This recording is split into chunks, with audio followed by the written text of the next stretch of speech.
Hello friends, welcome to my tutorial study by Diksha Singh. उम्मीद करती हूँ आप सभी स्वस्थ होंगे और अच्छे होंगे। तो फ्रेंड, आज की इस क्लास में मैं आपके सामने कुछ इंपॉर्टेंट प्रश्नों को लेकर आई हूँ। जीके जी इस क्लास का पहला प्रश्न आपकी स्क्रीन पर जो है वह है आपसे पूछता, यूरोपीय आर्थिक समुदाय का मुख्यालय कहाँ है? यूरोपीय आर्थिक समुदाय का मुख्यालय कहाँ स्थित है? आपका उत्तर यहाँ पे होता है ब्रुसेल्स। ब्रुसेल्स। नेक्स्ट आपसे पूछता है, दलहन का सर्वाधिक उत्पादन होता है। दलहन का सर्वाधिक उत्पादन कहाँ पे होता है? तो वह होता है आपके मध्य प्रदेश में। बढ़ते हैं अगले प्रश्न की तरफ। तो अगला प्रश्न आपकी स्क्रीन पर है, जौ का सर्वाधिक उत्पादन होता है। तो जौ के सर्वाधिक उत्पादन की अगर बात करें तो ये आपके राजस्थान में होता है। और नेक्स्ट प्रश्न आपसे पूछता है, उष्णकटिबंधीय वन पाए जाते हैं। तो उष्णकटिबंधीय वन आपके साइलेंट वैली क्षेत्र अर्थात केरल राज्य में पाए जाते हैं। साइलेंट वैली, इसे शांत घाटी के नाम से भी जाना जाता है हिंदी में। तो शांत घाटी का जो ये क्षेत्र होता है ये आपके केरल राज्य में पाया जाता है और उष्णकटिबंधीय वन वहाँ सबसे अधिक पाए जाते हैं। नेक्स्ट प्रश्न की तरफ बढ़ते हैं। नेक्स्ट प्रश्न आपकी स्क्रीन पर है, शंकु वृक्ष वन पाए जाते हैं। शंकु वृक्ष वन की अगर बात करें तो आपके हिमाचल प्रदेश में पाए जाते हैं। कच्छ वनस्पति पाए जाते हैं। कच्छ वनस्पति की अगर बात करें तो आपके सुंदरवन में पाए जाते हैं। नेक्स्ट प्रश्न आपकी स्क्रीन पर है, कौन लोह क्षेत्र है? कौन सा क्षेत्र लोह क्षेत्र है? तो लोह क्षेत्र किस तात्पर्य है आपका? कर्नाटक। कर्नाटक का कौन क्षेत्र?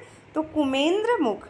कुमेंद्रमुख जो आपके कर्नाटक में, वो लोहे की प्रचुर मात्रा वहाँ पे पाई जाती है। नेक्स्ट प्रश्न आपकी स्क्रीन पर है, सागौन के वृक्ष पाए जाते हैं। सागौन के वृक्ष की अगर बात करें तो ये आपके मध्य प्रदेश में पाए जाते हैं। वहीं अगर आपसे कोई बात करे कहवा का सर्वाधिक उत्पादन कहाँ पे होता है, तो आपके कर्नाटका में होता है। और केसर के सर्वाधिक उत्पादन की बात करें तो जम्मू कश्मीर। अगला प्रश्न आपकी स्क्रीन पर है फ्रेंड, देवदार के वृक्ष पाए जाते हैं।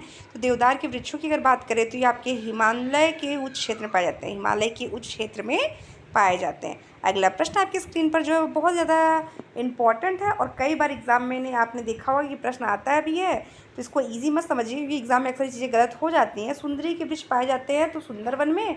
सुंदरवन आपके कहाँ पे है? ये तो है आपके पश्चिम बंगाल में। अगला प्रश्न आपकी स्क्रीन पर है, उष्णकटिबंधीय आर्द्र पर्णपाती वन पाए जाते हैं। तो उष्णकटिबंधीय आर्द्र पर्णपाती वन की अगर बात करें तो ये आपके तराई के क्षेत्र में पाए जाते हैं। नेक्स्ट, उष्णकटिबंधीय शुष्क पर्णपाती वन पाए जाते हैं। तो उष्णकटिबंधीय शुष्क पर्णपाती वन की अगर बात करें तो ये मध्य गंगा मैदानी भाग में, मध्य गंगा मैदानी भाग में पाए जाते हैं। फ्रेंड्स, आप सभी से यहाँ रिक्वेस्ट करना चाहती हूँ, अगर आप मेरे चैनल पे नए हैं तो प्लीज़ मेरे वीडियो को लाइक, मेरे चैनल को सब्सक्राइब और साथ ही साथ आप बेल आइकन क्लिक करना कतई ना भूलें। अगर आप मेरे चैनल पर पुराने तो प्लीज़ फ्रेंड आप मेरे चैनल को अधिक से अधिक शेयर करें। अगला प्रश्न आपकी स्क्रीन पर है, अल्पाइन वन पाए जाते हैं। अल्पाइन वन की अगर बात करें तो आपके अरुणाचल प्रदेश के क्षेत्र में पाए जाते हैं। सामान्य ज्ञान की क्लास का अगला प्रश्न आपकी स्क्रीन पर जो है वह आपसे पूछता है, मकुम ये कहाँ पे है? तो ये आपके असम राज्य में पाया जाता है। और ये किसके लिए प्रसिद्ध है? तो ये कोयला के लिए प्रसिद्ध है।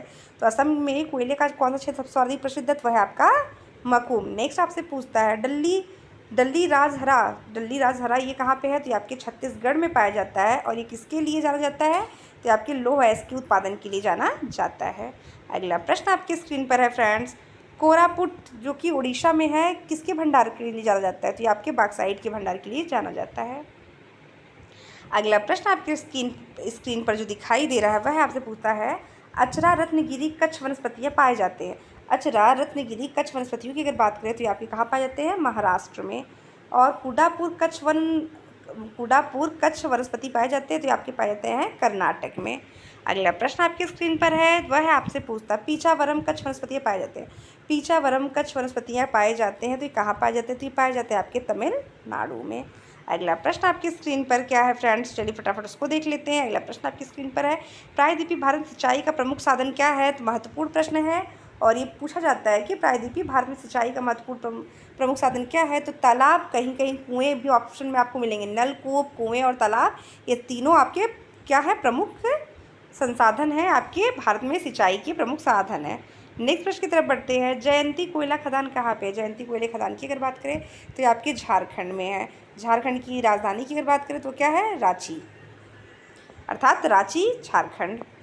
नेक्स्ट, विश्रामपुर विश्रामपुर कोयला खदान स्थित है। तो विश्रामपुर कोयला खदान की अगर बात करें तो आपके छत्तीसगढ़ में है। तो फ्रेंड फटाफट मेरी वीडियो को आप शेयर करते हुए आगे बढ़ते रहिए, शेयर करते हुए आगे बढ़ते रहिए। तब तक बढ़ते हुए अपने अगले प्रश्न की तरफ। तो सामान्य ज्ञान की इस क्लास का जो अगला प्रश्न आपकी स्क्रीन पर दिखाई दे रहा है वह भी बहुत ज़्यादा इंपॉर्टेंट है कि राजमहल कोयला क्षेत्र में है। राजमहल जो कोयला क्षेत्र है, तो कई एग्जाम में बच्चे इसको मध्य प्रदेश लगा के आते हैं, लेकिन राजमहल कोयला क्षेत्र की अगर बात करें तो आपको झारखंड लगाना है। ध्यान दीजिएगा, झारखंड होगा, मध्य प्रदेश बिल्कुल नहीं। सोहागपुर कोयला क्षेत्र में है। सोहागपुर कोयला क्षेत्र कहाँ पे है? तो ये आपके मध्य प्रदेश में। एक नेक्स्ट प्रश्न आपकी स्क्रीन पर जो दिखाई दे रहा है आपसे पूछता है, दामोदर घाटी में कोयला खदान है। दामोदर घाटी में कोयला खदान कहाँ पे है? तो वह आपके बराकर में। कहाँ पे है? बराकर में। नेक्स्ट आपसे पूछा, बराकर एक नदी का नाम है। सोन घाटी में कोयला खदान कहाँ पे है? तो वह है आपकी उमरिया में। कहाँ? उमरिया में। नेक्स्ट, गोदावरी घाटी में कोयला खदान कहाँ है? तो वह आपके है सिंगरेनी। ध्यान दीजिएगा, कभी कभी एग्जाम में सिंगरौली भी लिख देता है, पर आप ध्यान दीजिएगा, आपसे यहाँ पे गोदावरी घाटी के कोयले खदान की अगर बात करें तो आपको यहाँ पे सिंगरेनी मानना है। क्या मान लगाना है? क्वेश्चन सिंगरेनी। नेक्स्ट आपसे पूछता है, करणपुरा कोयला क्षेत्र कहाँ है? तो यह है आपके झारखंड में।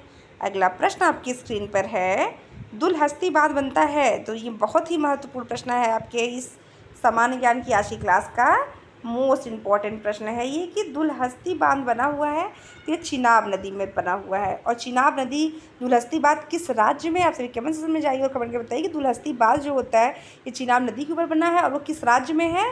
चलिए मिलते हैं आपसे नेक्स्ट सेशन, तब तक के लिए धन्यवाद।